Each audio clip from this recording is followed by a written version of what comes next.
नमोस्तु गुरुदेव, नमोस्तु गुरुदेव, नमोस्तु गुरुदेव। बोलिए मुनिवर्षी प्रमाण सागर जी महाराज की। और इसी के साथ अब मैं आपको लिए चलता हूँ शंका समाधान की ओर। और गुरुदेव प्रथम प्रश्न के लिए मैं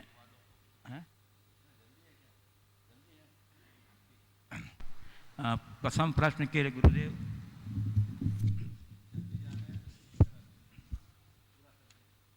बोलो। गुरुदेव पिपलोद सूरत गुजरात से श्री अशोक कुमार गांधी कह रहे हैं, गुरुदेव मेरी जिज्ञासा आपके ABCD प्रवचन श्रृंखला से संबद्ध है सक्सेस के बारे में। गुरुदेव अमेरिका के सफल उद्योगपति बिल गेट्स ने 4 बातें कही हैं। पहला ये है कि आपको 1 घंटे का सुख चाहिए तो आप म्यूजिक सुनिए। दूसरा है कि आपको 1 दिन का सुख चाहिए तो कहीं पिकनिक पर चले जाइए। तीसरा है कि 1 सप्ताह का सुख चाहते हैं तो कहीं धर्म स्थल पर चले जाइए। लेकिन अगर आपको ज़िंदगी भर का सुख और सक्सेस चाहिए तो आप अपने काम को प्यार कीजिए, चाहे वो घर का हो, नौकरी का हो या व्यापार का हो, उसमें आप अपनी जान डाल दो, आप एक दिन जरूर सफल होंगे। गुरुदेव मेरी जिज्ञासा यह है कि हम अपने काम में अपना मन कैसे लगाएं जिससे हमें काम बोझ न लगे और हम सफल हो सकें। देखिए, अपने अपने विचार हैं और जिस दृष्टि से ये विचार व्यक्त किया गया है उस दृष्टि से वो सही भी हो सकता है। जिन्हें केवल काम में सुख दिखता है उन्हें सब कुछ भूल कर काम करना होगा। पर मुझसे पूछो तो मैं कहूँगा काम में सुख नहीं, निष्काम होने में सुख है। और जब तक आप निष्काम नहीं बनोगे जीवन का सच्चा सुख हासिल नहीं कर पाओगे। खैर ये विषय अलग है। आपका सवाल है काम में मन लगाने के लिए हम क्या करें। सबसे पहले जो भी काम आप चुनते हैं उसके प्रति समर्पण जगाओ। जब तक आप किसी कार्य के प्रति पूरी तरह समर्पित नहीं होंगे तब तक आपका उसमें मन लगेगा नहीं और आप उसमें सफल भी नहीं होंगे। सक्सेस के संदर्भ में मैंने पहली बात कही थी कि लक्ष्य बनाकर उसके प्रति समर्पित होना सफलता की पहली शर्त। तो जो भी तुम्हारा लक्ष्य है, आपने अपना काम चुना है तो उस काम के प्रति आपका पूर्ण समर्पण होना चाहिए, क्योंकि यही आपकी प्रगति का आधार है। तो उसके लिए अपना सब कुछ झोंकना पड़ता है। जो मेरा काम है वो मुझे करना है, उसके लिए संकल्पित भी होना होगा। तो जब आपके अंदर ऐसा समर्पण हो, ऐसा संकल्प हो, अपने आप काम में मन लगेगा। और यदि हमारी दृष्टि इधर उधर जाएगी तो काम में कभी मन नहीं लग सकता। एक काल में एक काम को चुनो और उसे पूरा करने के बाद ही इधर उधर देखो। कई लोग होते हैं एक साथ 10 काम कर लेते हैं और एक में भी सफल नहीं होते। वो चीज़ कतई उचित नहीं है। इसलिए काम करें, पूरी लीनता के साथ करें। पूज्य गुरुदेव सिलचर आसाम से श्री नवीन जैन कह रहे हैं, गुरुदेव इस संसार में सबसे अनमोल क्या है। संसार में सबसे अनमोल क्या है। प्रेम, विश्वास, धर्म, संबंध, विचारधारा। इनमें विचार और विचारधारा। हाँ। तो इनमें अनमोल क्या है गुरुदेव। मुझे नहीं मालूम इनमें अनमोल क्या है, पर जिसके अंदर ये सब है वो बहुत अनमोल है। पूज्य गुरुदेव गढ़ाकोटा जिला सागर से प्रवीण सिंह घई कह रहे हैं, गुरुदेव रामायण की एक लोक कथा के अनुसार जब मरणासन रावण के पैरों के पास विनीत होकर श्री राम ज्ञान पाने जाते हैं तब रावण श्री राम को ज्ञान देते हुए कहते हैं कि जितनी भी बातें हमारे लिए अच्छी होती हैं उन्हें अपना मन नकारता है। जबकि सभी बुरी बातों के प्रति वह आकर्षित होता है। तो ज्ञानी बनने के लिए मन के छल को पहचानना सीखो। मैं इसमें असफल रहा, आशा करता हूं कि आप सफल होंगे। तो गुरुदेव, मन का छल क्या होता है एवं ज्ञानी जन उस पर किस प्रकार विजय प्राप्त कर सकते हैं? देखिए, एक प्रकार की लोक कथा है। रामायणों में तो ऐसा उल्लेख नहीं है, लेकिन बहुत सारी घटनाएं हैं और चर्चाएं हैं जो रामायण के आधार पर लोक में प्रचलित हैं। आपने ये जो बात कही मरणासन रावण के द्वारा श्री राम को दी गई सीख में, संदर्भों के अनुसार श्री राम रावण के पास नहीं गए, लक्ष्मण को उन्होंने जरूर भेजा था। खैर जो भी हो, लेकिन इसमें ये वाक्य बहुत ध्यान की बात है। जो मुझे अच्छा लगा उसे मैं अपना नहीं सका, और वही किया जो मुझे नहीं करना चाहिए। मैं चाहता हूं कि ये काम करने में मैं सफल नहीं हो सका, आप इसमें सफल हो जाएं। वाकई में ये मन का बड़ा छल है। होना कुछ और दिखाना कुछ, ये मन का सबसे बड़ा छल है। वो मन का छल है। हम जो हों वही दिखना चाहिए, और जब होना चाहते हैं वही हमें करना चाहिए। तब हम अपने जीवन में कुछ कामयाबी हासिल कर सकते हैं। हर उस व्यक्ति के हृदय में छल होता है जो सत्य से विमुख होता है, लेकिन जिसके हृदय में सत्य प्रतिष्ठापित हो जाता है उसका चित्त निश्चल होता है। वो अपने शत्रु के प्रति भी निश्चलता का व्यवहार करेगा, जैसे युधिष्ठिर ने किया था। उनके मन में कोई छल नहीं था।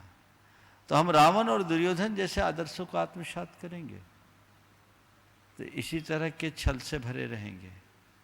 लेकिन यदि हम युधिष्ठिर और राम जैसे आदर्शों को अपना आदर्श बनाएंगे, हमारा जीवन सत्यनिष्ठ होगा, मन निश्चल होगा। पूज्य गुरुदेव, कटनी मध्य प्रदेश से डॉक्टर अखिलेश जैन कह रहे हैं हमारे गुरुदेव, यह शंका मेरे पुत्र अनमोल की है जो आपके प्रवचन से है। गुरुदेव, क्या हम सक्सेस पाने के लिए अपनी खुशियों को पीछे नहीं छोड़ रहे हैं? क्योंकि सक्सेस के लक्ष्य के हिसाब से, जो सक्सेस के लक्ष्य के हिसाब से पोस्टपोन करते जाते हैं, और जिस पोजीशन को आज इस पल पर आनंदित हो सकते थे नहीं होते। तो गुरुदेव, ऐसा क्या करें कि जीवन के हर क्षण को आनंदित होते हुए सक्सेस को प्राप्त कर सकें? देखिए, दीर्घकालिक सुख के लिए अल्पकालिक सुख का मोह त्यागना होगा। आप किसी पहाड़ी के शिखर पर जाकर वहाँ की प्रकृति की सुरम्य छटा का आनंद लेना चाहते हैं तो उसके लिए पहाड़ी पर चढ़ने का कष्ट तो उठाना ही होगा। आप सोचो कि मैं वहाँ की रमणीयता का आनंद लूं पर ऊपर चढ़ूं नहीं, तो ये असंभव है। पर ये कष्ट केवल रास्ते में है, मंजिल में नहीं।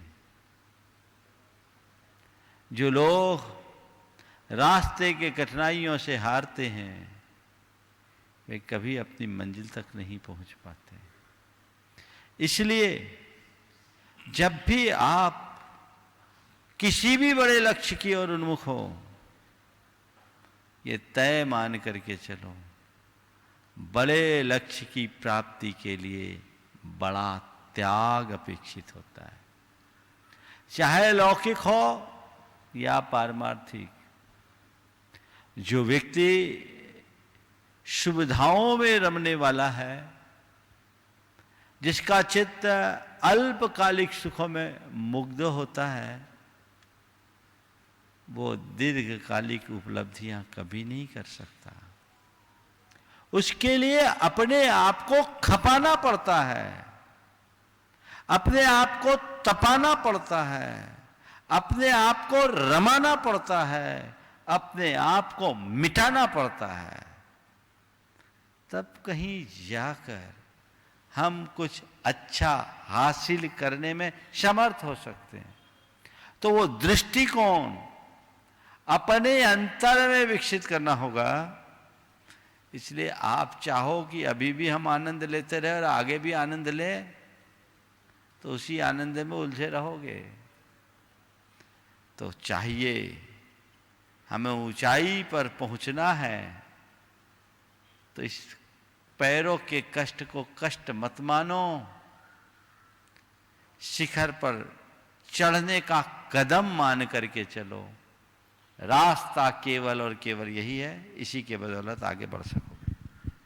पूज्य गुरुदेव, बिलासपुर छत्तीसगढ़ से श्री अनिल जैन कह रहे हैं, महाराज श्री हजारों सालों से जैन धर्म का सच्चा इतिहास सरकारों द्वारा और फर्जी इतिहासकारों द्वारा दबाया जा रहा है। अब तो योगी जी ने भी कह दिया कि भारत का नाम शकुंतला के पुत्र के नाम पर भारत हुआ। क्या कालिदास की रचना ऋषभदेव से भी प्राचीन हो गई? जबकि ऋग्वेद में भगवान ऋषभदेव और भगवान भरत की चर्चा है, जो साबित करती है कि भरत के नाम पर भारत हुआ।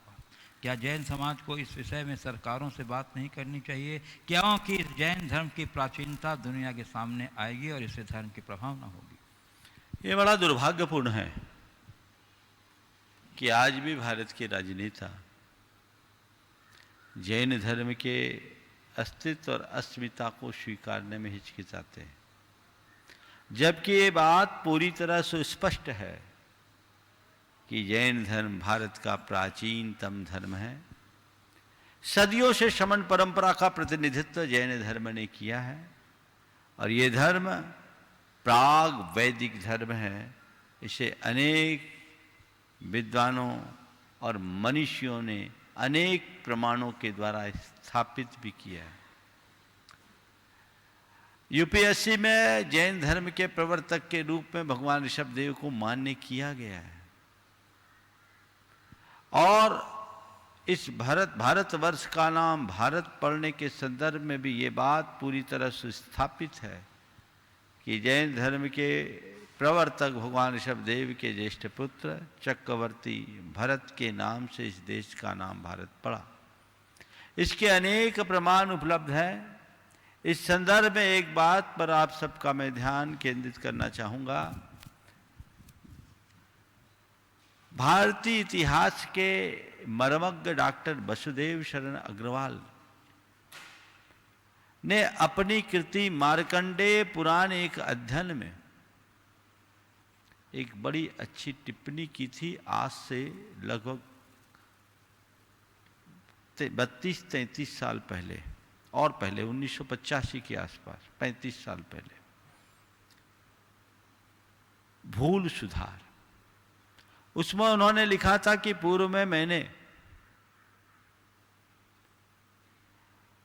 शाकुंतल पुत्र भरत के नाम पर इस देश का नाम भारत होना स्वीकार किया था, लेकिन प्राप्त प्रमाणों और साक्ष्यों के आधार पर अब मैं निर्भ्रांत रूप से कह सकता हूं कि जैन धर्म के आद्य प्रवर्तक भगवान ऋषभदेव के ज्येष्ठ पुत्र चक्रवर्ती भरत के नाम से ही ये भारत बना है।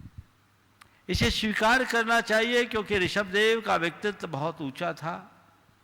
ऋषभदेव ही एक ऐसे महान व्यक्तित्व के धनी थे कि जो जैन धर्म के प्रवर्तक होने के उपरांत भी वैदिक ऋषियों और पुराण कर्ताओं के द्वारा मान्य थे।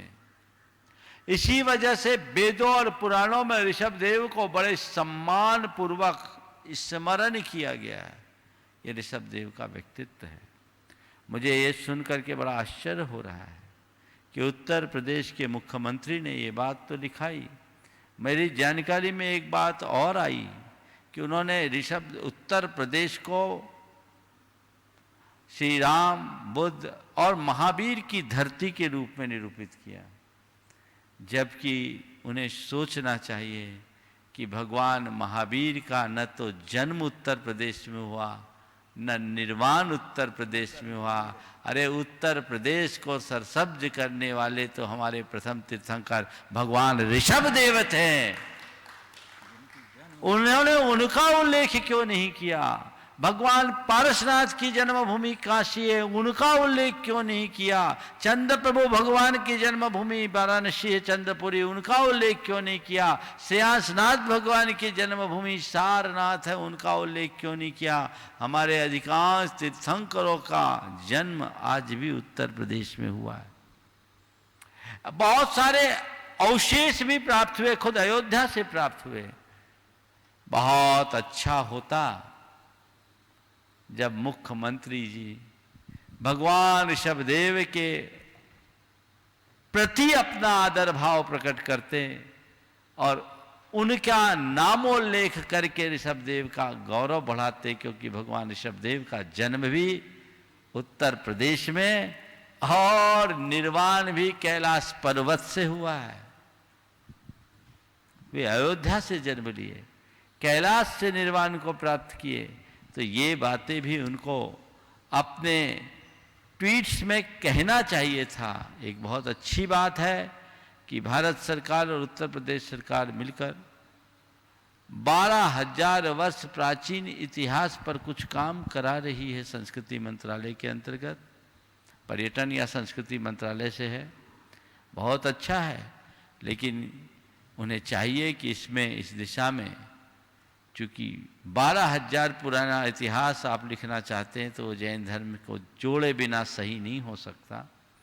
इसलिए तटस्थ भाव से पूर्वाग्रह मुक्त होकर सही अर्थों में इतिहास का पुनरीक्षण करें।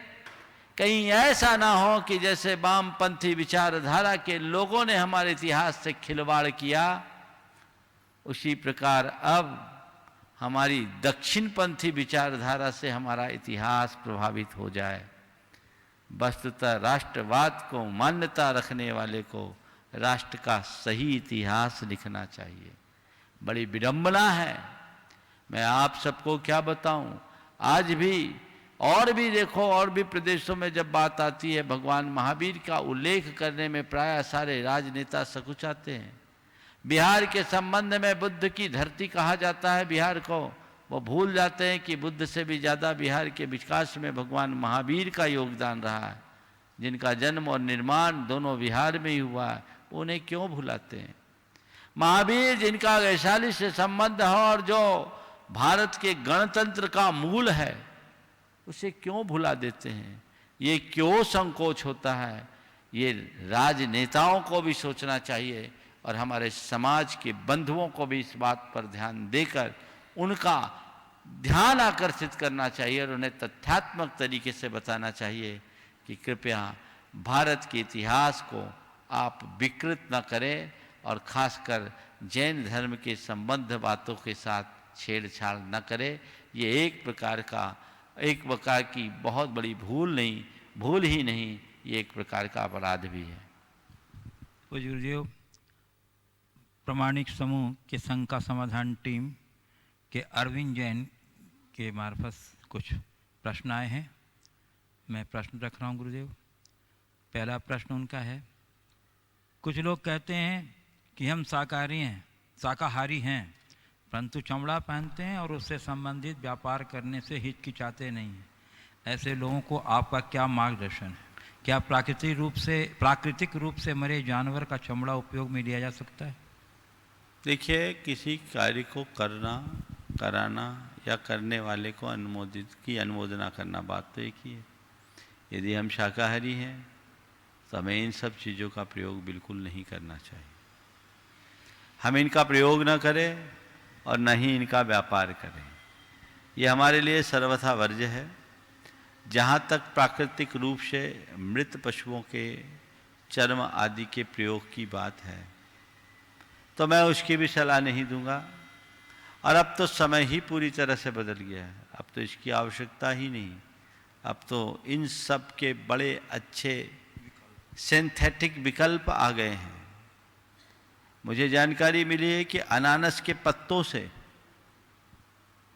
उसकी छाल से आजकल ऐसे चीज़ें उपलब्ध हो गई जो चमड़े का विकल्प है।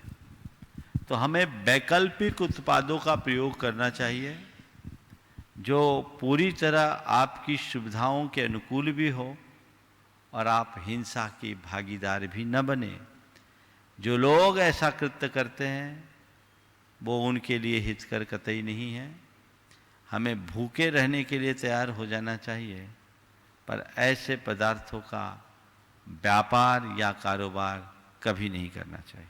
पूज्य गुरुदेव, इनका दूसरा प्रश्न है, क्या शाकाहारी लोगों को ऐसी वस्तुओं का सेवन करना चाहिए जो शाकाहारी तो हैं पर मांसाहार जैसी दिखती हैं, महसूस होती हैं, जैसे सोया की बड़ी, मशरूम और दाल के बने हुए, क्या लिख रहे हैं, अंडे इत्यादि? दाल से बने अंडे? हाँ।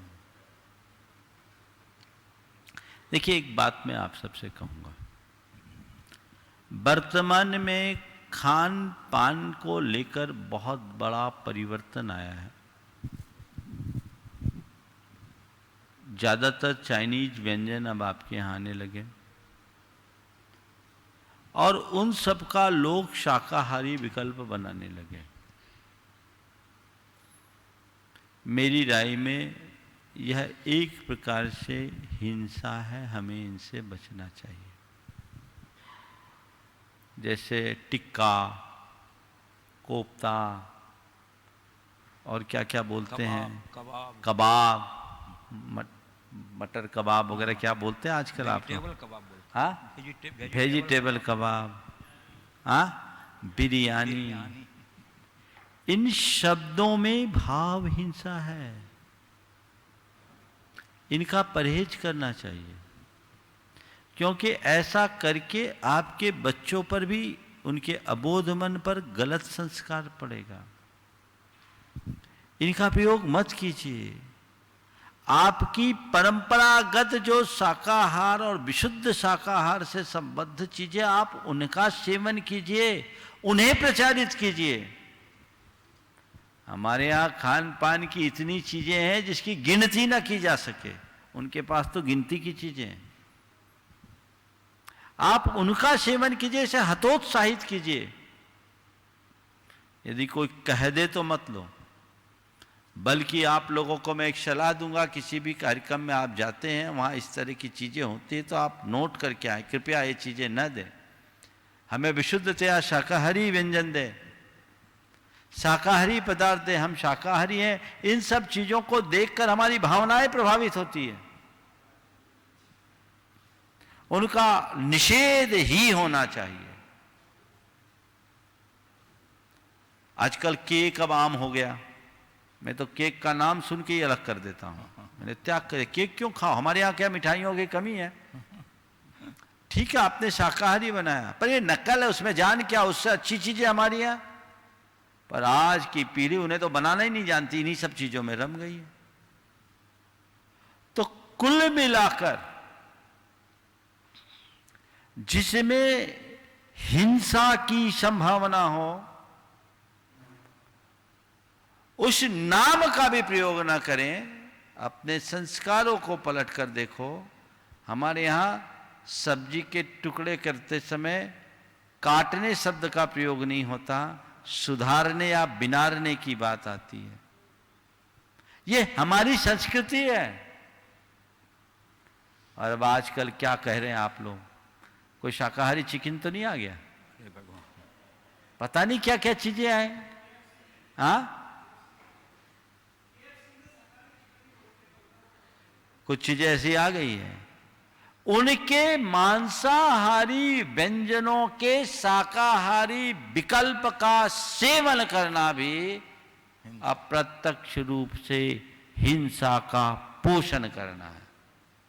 इसलिए उन्हें हतोत्साहित करनी चाहिए, इनके अंधानुकरण से बचना चाहिए। आप अपनी मूल चीजों को प्रवर्तित कीजिए, जिससे मांस भक्षियों का इधर आकर्षण बढ़े और उससे बचे।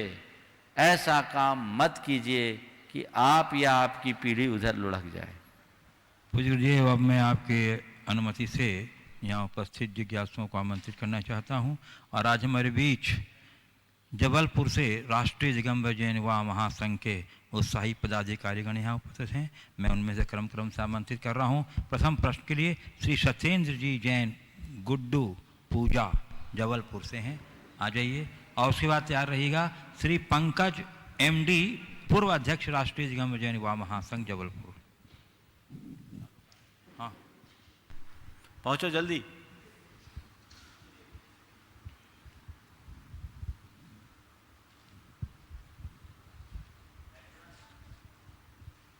गुरुदेव के चरणों में सत सत नमन। मैं राष्ट्रीय दिगंबर जैन युवा महासंघ जबलपुर से पूर्व अध्यक्ष हूँ। नमोस्तु महाराज जी, नमोस्तु। आगम में अपने धन को दान में देने की बात आई है। गुरुदेव, कन्या तो पराया धन होती है, फिर कन्यादान देने की बात कहाँ तक उचित है? देखिए, धन को दान देना और कन्यादान देना, इन दोनों के मूल स्वरूप को पहचानना है। दान के वास्तविक स्वरूप को देखें तो कन्या दान की वस्तु नहीं है। समझ गए?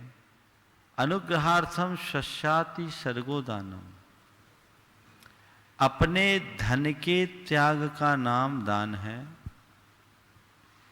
कन्या धन नहीं है, हमारे कलेजे का टुकड़ा है, वो हमारे हृदय का कौर है, ऐसा समझना चाहिए। कन्या का दान यथार्थता नहीं होता, कन्या का समर्पण होता है। केवल इसलिए कि हम अपनी कन्या आपकी वंश वृद्धि के लिए आपको सौंप रहे हैं, उसे ही दान शब्द से जोड़कर कन्यादान जैसे रस्म को बना दिया गया। लेकिन ये सोच कतई ठीक नहीं है। भारत की परंपरा में कन्या को धन की तरह नहीं देखा गया कि जैसे धन कमाया जाता है, लिया जाता है, बांटा जाता है, वैसे ही कन्या को कहीं से कमा कर ले आओ। विवाह की व्यवस्था है, कन्या का समर्पण किया जाता है। किसको? वर को। कैसे? विवाह की विधि से। विवाह का मतलब क्या? विवाह तो तुम लोगों का हो गया, शायद बच्चों का भी करने लगे होंगे जी, हो गया ना जी। तो विवाह का मतलब क्या? बी विशेषेण वहनम विवाह।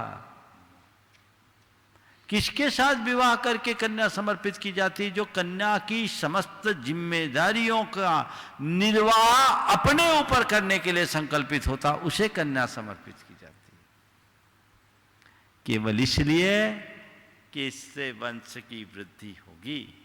तो कन्यादान को हल्के अर्थ में लेना उचित नहीं। श्री पंकज एमडी, पूर्व अध्यक्ष राष्ट्रीय दिगंबर जैन युवा महासंघ जबलपुर। और उसके बाद तैयार रहेंगे श्री अतुल जैन, जबलपुर, महामंत्री राष्ट्रीय दिगंबर जैन युवा महासंघ। पूज्य गुरुवर के चरणों में त्रैबार बारंबार नमोस्तु। गुरुवर, कुछ माह पूर्व हम अपने परिवार के साथ आपके चरणों में आए थे। हमारी बिटिया का आईआईटी का एग्ज़ाम था, उसके पूर्व आपसे आशीष दिलाने लाए थे। आपके आशीष से वह आईआईटी में सिलेक्ट हो गई है। गुरुदेव, उसकी ओर से भी, पार्थवी जैन की ओर से भी बारंबार नमोस्तु। गुरुदेव, अब मुझे आपके मार्गदर्शन की आवश्यकता है। बिटिया को अब उच्च शिक्षा के लिए हमें अपने घर से दूर भेजना पड़ेगा। ऐसे में बिटिया को और उनके माता पिता को क्या क्या फर्ज निभाने पड़ेंगे और क्या क्या संस्कार देने पड़ेंगे, इस पे मार्गदर्शन दें। और गुरुवर, यदि कोई भी छात्र या व्यक्ति अपने लक्ष्य प्राप्ति में असफल हो जाता है तो उसका मनोबल टूट जाता है, तो वो इससे कैसे निकल कर बाहर आए, इसके लिए मार्गदर्शन दे गुरुवर। देखिए, बहुत अच्छी बात आपने की है। आपकी बिटिया आईआईटी में उत्तीर्ण हुई है, निश्चित वो बधाई की पात्र है, उसको हमारा आशीर्वाद। आपने जो सवाल किया है वो केवल आपकी बेटी के लिए नहीं, हर उन बेटे और बेटियों के लिए है जो उच्च शिक्षा के लिए अपने घर परिवार से दूर जाकर अध्ययन करेंगे। देखिए, बाहर पढ़ाई के लिए भेजना तो आज तो समय की पुकार हो गई है, उसके अलावा कोई रास्ता नहीं दिखता। माता पिता को अपने बच्चों पर भरोसा करके उन्हें भेजना चाहिए और बच्चों को माँ बाप के भरोसे पर खरा उतरना चाहिए। माँ बाप को चाहिए कि बच्चों पर शंका न करे और बच्चों को चाहिए कि ऐसा कोई काम न करे कि माँ बाप को शंका करनी पड़े या नीचा देखना पड़े। बच्चों को उनकी एक मर्यादा का बोध करा देना चाहिए कि ये तुम्हारे जीवन की सीमाएं हैं बेटा, इससे बाहर तुम मत जाना। और बच्चों को चाहिए कि उस सीमा को अपने जीवन की लक्ष्मण रेखा बनाकर आखिरी तक उसके भीतर रहे। माँ बाप को बच्चों के साथ दोस्ताना संबंध रखना चाहिए और उन्हें ये बताना चाहिए कि इस उम्र के दौर में जीवन में क्या बड़े बड़े परिवर्तन आते हैं अपने फीलिंग्स में और भावों में।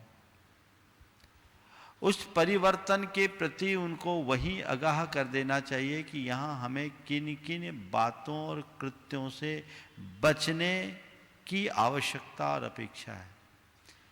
और साथ ही बच्चों के हृदय में इतना विश्वास जमा देना चाहिए कि हम यदि अपने माँ बाप से कोई बात कहेंगे तो हमारे माँ बाप हमें समाधान देंगे, डांट फटकार नहीं। बच्चों के हृदय में भी माँ बाप के प्रति इतना प्रगाढ़ विश्वास होना चाहिए कि मेरे सबसे बड़े शुभ चिंतक और वेल विशर यदि कोई हैं तो मेरे माँ बाप। दोस्त तो केवल मेरे मौज में साथ देंगे, लेकिन माँ बाप तो मेरी मौत तक मेरा साथ देने वाले हैं। इसलिए मुझे माँ बाप के प्रति कभी ऐसा कुछ नहीं करना है जिससे उनका दिल दुखे। माँ बाप को चाहिए कि बच्चों के सामने अपने आप को इस तरह से प्रस्तुत करे कि उनके माता पिता ही उन बच्चों के सबसे बड़े हीरो बन जाएं। और बच्चों को चाहिए कि वे अपने जीवन में सबसे ज़्यादा प्यार अपने माँ बाप को दें ताकि फिर किसी और के प्यार का चक्कर ही ना आए। माँ बाप का प्यार बच्चों के प्रति और बच्चों का प्यार माँ बाप के प्रति। इसके साथ बाहर ले जाने से पूर्व बच्चों को गुरुओं के पास जरूर लाएं। उन्हें गुरु चरणों में समर्पित कराएं, संकल्पित कराएं। उनके द्वारा समर्पित और संकल्पित हो जाने से उन बच्चों का मनोबल मजबूत होता है, वे आगे बढ़ते हैं। आपने दूसरी बात पूछी है, प्रतियोगी परीक्षाओं में सफल न होने से जिन बच्चों का मनोबल टूट जाए, वे अपने लक्ष्य को प्राप्त करने में विफल हो जाए और मनोबल टूट जाए तो वैसी स्थिति में हम क्या करें। देखिए, बच्चों को कभी हताश नहीं होना चाहिए। जिस तरह की प्रतियोगी परीक्षाएं हैं उसमें जितने प्रतिभागी भाग लेते हैं उतनी तो सीट है ही नहीं, तो इसे घबराना नहीं चाहिए। व्यक्ति को अपनी योग्यता के अनुरूप लक्ष्य बनाना चाहिए। सबसे पहले तो मैं अभिभावकों को कहूँगा, हर कोई IIT, हर कोई IIM या हर कोई CA या हर कोई MBA की बात न सोचे। बच्चों की टैलेंट, उसकी अभिरुचि और अपने पारिवारिक पृष्ठभूमि के अनुसार ही बच्चों की आगामी पढ़ाई सुनिश्चित करे। उनके दिमाग में ज़रूरत से ज़्यादा बोझ न डाले, क्योंकि आजकल ज़्यादातर बच्चों के माँ बाप 10th होते ही सीधे कोटा की ओर भागते हैं और बच्चों पर अतिरिक्त दबाव उत्पन्न करते हैं। कोटा में पढ़ रहे बच्चों और बच्चियों के द्वारा किए जाने वाले आत्महत्याओं की घटनाएं हमें बहुत कुछ सोचने के लिए विवश करती है। तो बच्चों को उनकी योग्यता के अनुरूप आगे बढ़ाना चाहिए। और फिर ऐसे समय में अगर बच्चे हताश होते हैं तो माँ बाप को और उनके मित्रों को चाहिए कि उसे फिर से मोटिवेट करें। एक प्रयास में हार गए, दूसरा प्रयास करें। और यदि ऐसा लगता है कि इसमें हम अभी अवसर नहीं पा रहे हैं तो हमारे लिए दूसरे भी तो विकल्प हैं। हम दूसरा और तीसरा विकल्प भी कर सकते हैं। जीवन में एक बात जरूर ध्यान रखना चाहिए केवल आईआईटीएन बनने से या आईएएम कर लेने से या सीए या एमबीए कर लेने से ही जीवन की सफलता नहीं है। एक नेक इंसान बनने में ही जीवन की सबसे बड़ी सफलता है। दुनिया में बहुत सारे ऐसे लोग हैं जिसमें बिल गेट्स लोग भी शामिल हैं, बिल गेट्स जैसे लोग भी शामिल हैं जो ड्रॉपर हैं। उन्होंने अपना ग्रेजुएशन भी पूरा नहीं किया और सारे यूनिवर्सिटी टॉपर को अपने चला रहे हैं। जॉब देते हैं। तो उदाहरण हमारे पास सब है, इसलिए उसे देख करके काम करना चाहिए। आपने बहुत ही पते की बात उठाई है और इस बात पर हर अभिभावक को और बच्चों को मिल करके बात करना चाहिए। श्री नमोस्तु अतुल गुरुवर। जैन जबलपुर महामंत्री राष्ट्रीय दिगंबर जैन युवा महासंघ, और उसके बाद तैयार रहेंगे श्री पवन जैन वर्तमान अध्यक्ष राष्ट्रीय दिगंबर जैन युवा संघ जबलपुर। गुरुवर के चरणों में त्रिवार नमोस्तु मेरे परिवार की ओर से। गुरुवर, मेरी शंका यह है कि जैन धर्म के अनादिकालीन प्रवाह के अंतर्गत 19वीं शताब्दी से लेकर 21वीं शताब्दी के मध्य में जैन धर्म के स्वरूप में क्या बदलाव आया और वे कितने सकारात्मक हैं? देखिए, जैन धर्म भारत का बड़ा प्राचीनतम धर्म है और जैन परंपरा यहाँ तक आने में अनेक प्रकार के उतार चढ़ाव के दौर से गुजरी है। एक वक्त था जब भारत में बहुसंख्यक लोग जैन हुआ करते थे। एक वक्त ऐसा भी आया जब जैन मुनियों का विचरण बंद हो गया, जैन मंदिरों और मूर्तियों को तोड़ा गया, हमारे शास्त्रों की होली जलाई गई। ये हमारे लिए सबसे बुरा दौर था। लेकिन आज के संदर्भ में हम कहें तो मुझे लगता है वर्तमान युग जैन धर्म का स्वर्ण काल है। 19वीं शताब्दी के आखिरी, 20वीं शताब्दी के आखिरी और 21वीं शताब्दी के प्रारंभ में, 19वीं शताब्दी में तो ऐसा कुछ विशेष नहीं हुआ। चारित्र चक्रवर्ती आचार्य शांति सागर जी महाराज ने 20वीं शताब्दी में जैन धर्म मुनि परंपरा का प्रवर्तन किया और गुरुदेव ने उसका पल्लवन किया और आज 20वीं और 21वीं शताब्दी में जैन धर्म अपनी बहुत बड़ी ऊंचाइयों को छू रहा है। मैं तो आपसे केवल इतना ही कहूँगा एक पंक्ति में कि क्या बड़ा अंतर आप देखते हैं, तो मैं कहूँगा एक युग था जो मंदिर तोड़ने का था, आज एक युग है जो मंदिर बनाने का है। आज मंदिर बन रहे हैं। ये आचार्य विद्यासागर का युग है। बहुत बड़ा परिवर्तन।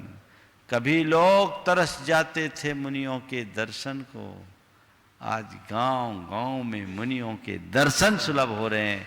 ये बहुत बड़ा परिवर्तन है। नकारात्मक पहलू ये है कि हमारी संख्या घटी है और हमारी समाज भी हमारे मूलभूत संस्कारों और सिद्धांतों से काफ़ी कुछ विमुख हुई। ये विमुखता हमारे मूल्यों की कमी का उदाहरण बन रहा है, जो चिंतनीय है। हमें इसे ठीक करना होगा, इसके प्रति जागरूक होना होगा। लेकिन कुल मिलाकर वर्तमान युग जैनियों का स्वर्ण युग है। श्री पवन जैन जबलपुर वर्तमान अध्यक्ष राष्ट्रीय दिगंबर जैन युवा महासंघ, और उसके बाद तैयार रहेंगे श्री गौरव भावना जैन वाराणसी। नमोस्तु महाराज जी, नमोस्तु। पवन जैन जबलपुर को दो राष्ट्रीय दिगंबर युवा महासंघ के समस्त सदस्यों की ओर से एवं सकल जैन समाज जबलपुर की ओर से, मेरी और मेरे परिवार की ओर से आपको त्रिवार नमोस्तु नमोस्तु गुरुदेव।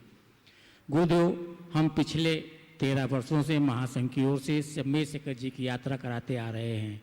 कोरोना काल में यात्रा नहीं ले पा रहे हैं, इसकी बड़ी पीड़ा और दर्द है। गुरुदेव, मेरा क्वेश्चन यह है कि इस जो मेरी पीड़ा और दर्द है, इससे ऐसा लगता है कि मेरे पुण्य में जो कमी है, इसे हम कैसे पूरा करें? बहुत ही सराहनीय प्रयास है। 2006 से 2019 तक, जब से हमारा सम्मेद शिखर में चातुर्मास चल रहा है, चातुर्मास शुरू हुआ, तब से राष्ट्रीय दिगंबर युवा महासंघ प्रति वर्ष पूरी ट्रेन अनवरत लेकर के जा रहा है। इस वर्ष आप कह रहे हैं कि कोविड के कारण ले जाना शक्य नहीं है। मैं कहता हूं इस साल भी ले जाओ, रोको मत, पर सबकी वंदना कराओ, ऑनलाइन ही सही। बंद क्यों करो? ये तो हो सकता है ना? जी गुरुदेव। हाँ जी गुरुदेव। निरंतरता बनी रहनी चाहिए। जी गुरुदेव। सब काम जब ऑनलाइन हो रहा है, जब शिविर ऑनलाइन हुआ, विधान ऑनलाइन होगा, तो तुम्हारा प्रावधान भी ऑनलाइन हो जाएगा। जी गुरुदेव, यही मार्गदर्शन। समझ गए? तो लोगों से ऐसा कुछ करो कि घर बैठे शिखर जी के सब टोकों की वंदना का आनंद लोग ले। ना करने से तो अच्छा है। ये भी बड़ा अद्भुत अनुभव होगा, अनोखा कार्यक्रम होगा, लोगों की बड़ी दुआएं भी मिलेगी, क्योंकि ऐसी विपद की घड़ी में लोगों को धर्म का संबल बहुत जरूरी है। गुरुदेव, आपका मार्गदर्शन का पालन हो। श्री गुणायतन ट्रस्टी श्री गौरव भावना जैन वाराणसी, उसके बाद तैयार रहेंगे श्री अंकित लल्लन जैन कटनी।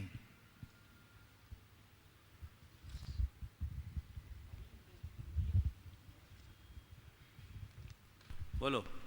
नमोस्तु महाराज जी। गुरुदेव, एक व्यक्ति घर में रहकर विरक्त जीवन जी रहा है,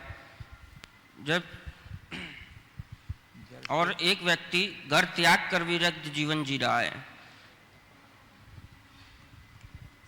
गुरुदेव, पहला व्यक्ति प्रतिकूलता में साधना कर रहा है और दूसरा अनुकूलता में साधना कर रहा है। प्रतिकूलता में साधना करने वाले को श्रेष्ठ न मानकर दुनिया अनुकूलता में साधना करने वाले को श्रेष्ठ क्यों समझती है?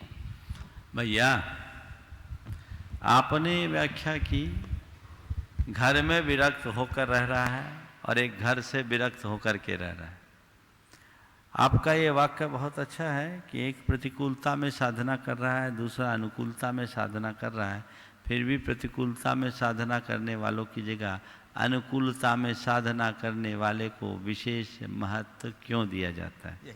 मैं आपसे केवल इतना कहना चाहता हूँ, घर में जो विरक्त होकर के कर रहा है वो खुद अपना मूल्यांकन करे कि कितना विरक्त है। समझ गए? अगर वो पूरी तरह विरक्त है तो घर में ही क्यों है? कहीं ना कहीं तो घर है ना। समझ गए? वो अभी रक्त है। घर से विरक्त हो तो जीवन के चरम को पाओगे। एक बात बताऊं, कहते हैं भरत जी घर में ही बैरागी। वो घर में विरक्त की तरह थे, पर केवल ज्ञान उन्हें घर बैठे तो नहीं हुआ ना। कब हुआ? जब घर से विरक्त हुए। समझ गए? तो जब घर से विरक्त होगे तब मंजिल पाओगे। समझ गए? तो हमें चाहिए कि विरक्ति के आदर्श को अपने जीवन में आत्मसात करें और जीवन के चरम लक्ष्य को प्राप्त करें। श्री अंकित लल्लन जैन कटनी, उसके बाद तैयार रहेंगी कुमारी ईशिका जैन, कपड़ा बाजार कटनी। नमोस्तु गुरुदेव। गुरुदेव, संस्कारों और संबंध का आपस में क्या संबंध है? और संस्कृति और संस्कार क्या हो गया? याद कर लो अच्छे से। संस्कृति और संस्कारों का आपस में क्या संबंध है? संस्कार से संस्कृति बनती है या संस्कृति से संस्कार? संस्कृति और संस्कारों का आपस में क्या संबंध है? संस्कार से संस्कृति बनती है या संस्कृति से संस्कार? मैं समझता हूं संस्कृति के अर्थ को समझ लोगे तो सब उत्तर अपने आप मिल जाएगा। संस्कृति क्या है? एक पत्थर है, उसको तराश कर मूर्ति बना दिया। क्या हुआ? पत्थर, अनगढ़ पत्थर था जिस पे लोग कपड़ा खींचते थे, बैठते थे, और उसी पत्थर को तराश करके एक मूर्ति बना दिया। क्या हुआ? जो कल तक उपेक्षा का पात्र था, अकिंचन था, आज वो पूज्य बन गया। बस पत्थर से भगवान बनाना, यही हमारी संस्कृति है। समझ गए? और उस यात्रा को पूरा करने के लिए क्या करना पड़ता है? पत्थर से भगवान बनाने में क्या करना होता है? जो कुछ भी अवांछित है उस सबको तराश तराश के हटाना पड़ता है ना? तराशते हैं, उसको हटाते हैं छांट छांट के। तो जब हम उन्हें तराश तराश कर छांट छांट कर हटाते हैं ना, तो बस इसी का नाम संस्कार है। समझ गए? तो संस्कृति जीवन के मार्ग का विकास बताती है।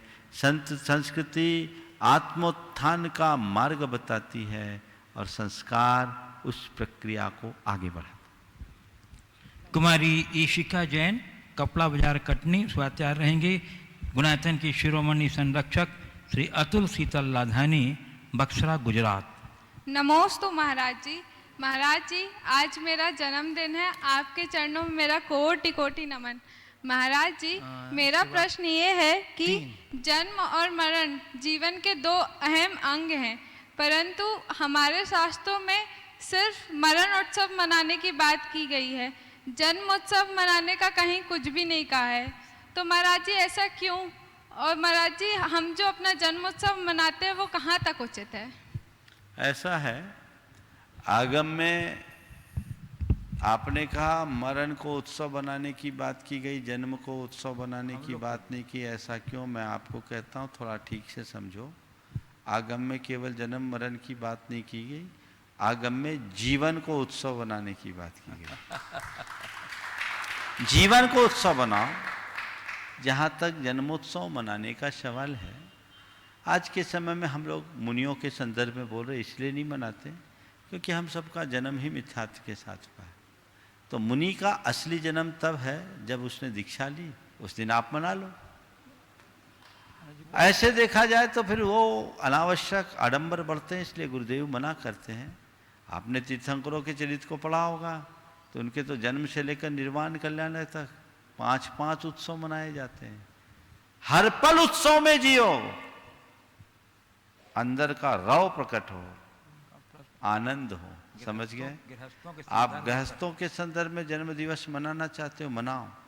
बस मैं इतना कहूँगा, केक मत काटना, कैंडल मत बुझाना, दिया जलाना, लड्डू बांटना और सुबह से भगवान की पूजा अर्चा करना, जीव दया का कार्य करना। तुम्हारे यहाँ गौशाला है, आकर के गायों की सेवा करना, उन्हें सहलाना, उन्हें चारा खिलाना, उन्हें गुड़ खिलाना, उनको लगे कि आज हमारा भी कोई त्यौहार है, उनकी दुआएं पाना, यही जन्म दिवस मनाने का एक सकारात्मक रूप होगा। अतुल शीतल लाधनी, गुणायतन के शिरोमणि संरक्षक, और उसके बाद तैयार रहेंगी। गुरुदेव के चरणों में हम सबका भावपूर्वक नमोस्तु नमोस्तु नमोस्तु। गुरुदेव, मेरा प्रश्न ये है कि पहले के ज़माने में मेरा प्रश्न ये है कि पहले के ज़माने में लड़की को कुछ कलाओं में निपुण किया जाता था। कुछ कलाएं प्रमुख रूप से जैसे पाक कला, सिलाई कढ़ाई, नृत्य, संगीत, चित्रकला जैसी कलाओं में निपुण किया जाता था। आज की शिक्षण पद्धति बिल्कुल उससे अलग है, पर लेकिन गुरुदेव मैं ये चाहती हूँ कि मेरी बढ़ती हुई बेटी इस दोनों में ही निपुणता प्राप्त करे, जैसे आज की शिक्षण पद्धति को भी वो अच्छे से अपनाए और पुरानी जो कलाएं थी उसमें भी वो निपुण बने। तो उसके लिए मुझे क्या करना चाहिए? बहुत अच्छा सवाल किया। मैं तो इतना कहूँगा, पहले कला और गुणों में निपुण बनाया जाता था, आजकल कलाकार बना दे रहे हैं, सो कलाकारी रोज़ देख रहे हैं, है ना? बिल्कुल हमें सही है, शिक्षा का उद्देश्य ही यही होना चाहिए। कला और गुणों की पूर्णता का नाम ही सही शिक्षा है। तो बिल्कुल वो सारी कलाएं, चूँकि आजकल के पाठ्यक्रमों में ये सब चीज़ें नहीं हैं, पर आप अपने घर को ही इसका एक विद्यालय बनाकर जो आपके पास है वो आप इसे सिखा सकते हैं, या अन्यों के पास है उससे भी सिखा सकते हैं। बच्चों को उसमें रुचि होनी चाहिए और ये समझना चाहिए ये कला और गुण ही हमारे जीवन के मूल आधार है। नमस्ते। अब मैं पूज्य गुरुदेव अरब सागर जी महाराज के चरण कमलों में प्रार्थना निवेदित करता हूँ। हे गुरुदेव, अपने उपयोगी प्रश्न हम लोग को लाभान्वित करें।